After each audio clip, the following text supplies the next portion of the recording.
Okay, so in this video, I wanted to show you guys what I've done to the tank. So basically, last video I showed you how it was doing. You know, it was just an update on what had happened on my tank and stuff like that. And the reason the main focus of these videos is not really to get likes or to get followers or anything like that.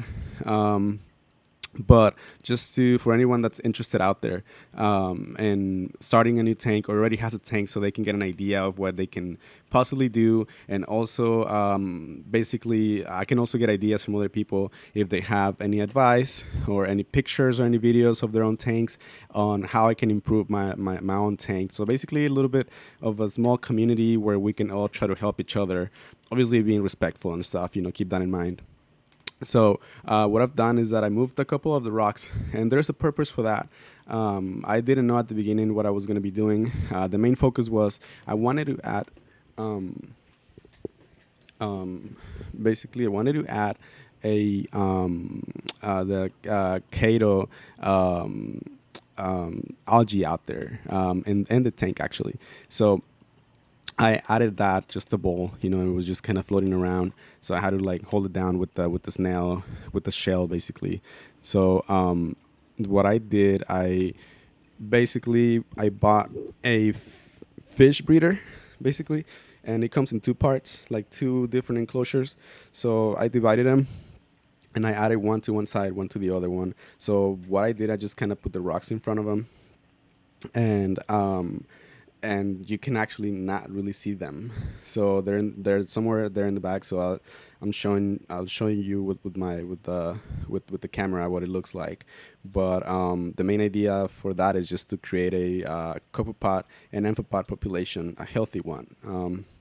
So I wanted to keep everything inside the tank within a tank because obviously I don't have a sump and I don't have all the fancy stuff that you know it comes with having a huge saltwater tank, which you actually don't need. If you ask anybody that has had a tank, you know, from like back in the day, like the first saltwater tanks and stuff like that, all of that didn't exist. All of the sumps, all of the skimmers and all that stuff. None of that, you know, carbon, all that stuff didn't exist before. All you had was just your tank, and you had to mature it, and there wasn't all the fancy chemicals, all the additives, all that stuff. There was none of that. So it can be done. It's just that some people find it easier just to kind of take the shortcut and do, you know, buy the equipment and all that stuff, which is fine. But I cannot do that with my small little tank. So those are the things that I've done, and that's the purpose of doing this, just to kind of create a hopefully a healthier ecosystem. So I'll just show you around, you know, the what it looks like. I'm really proud of what I've done. Actually, I think it's a really good idea, and I'm just gonna record the progress on it.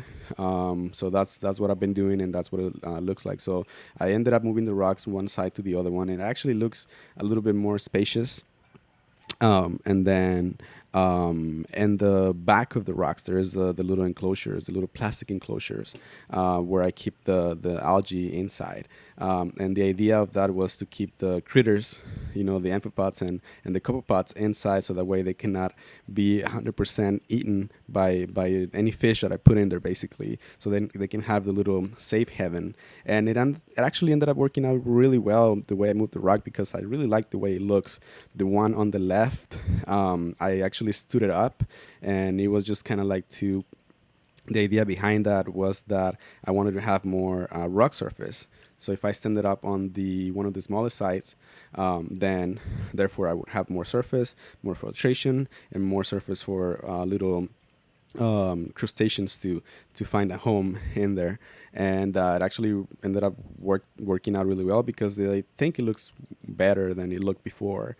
So those are the changes that I've done. To summarize, I added the little boxes. I divided the ball of algae into one to the right, one to the left, each one on their own enclosure. I moved one rock to the side. The other one, I kind of moved it around a little bit, and that's pretty much it.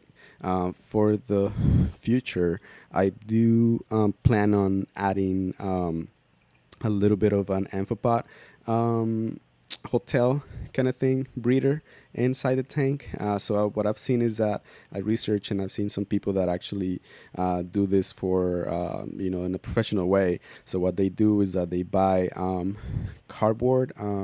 No, it's corrugated actually, corrugated plastic.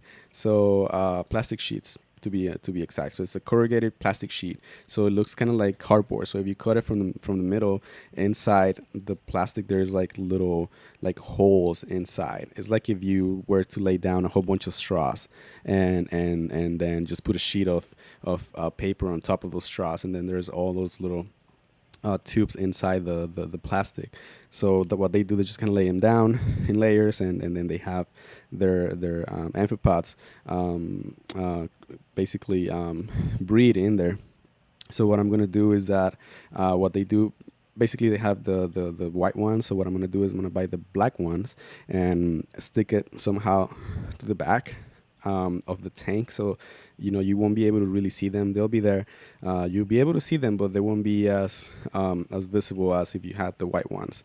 So I'm gonna put a layer of those, and hopefully maybe even a couple of layers of those, and see what happens. And I'll let you guys know what happens. And the whole idea behind that is just to basically let them propagate, basically breathe in there, and then I would have more food for my fish, and they would also help me with the water quality and all that stuff, and overall a healthier ecosystem, saltwater ecosystem. So that's basically what's coming up for this tank. And again, these videos are for that reason. They hopefully gives you an idea on what to do on your current small enclosure, or even a big one if you want to.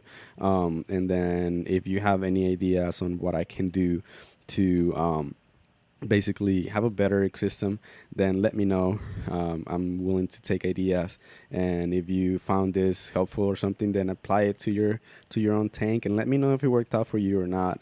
Again, but that's the reason for these videos. And so I will be giving you guys an update on what it looks like once I put the corrugated plastic sheets in the back. And again, once they start working, which I'm really hopeful that they will, and I'll let you guys know if it worked out or not. But that will be on a different video, and that's it for this one. Thank you very much. Bye-bye.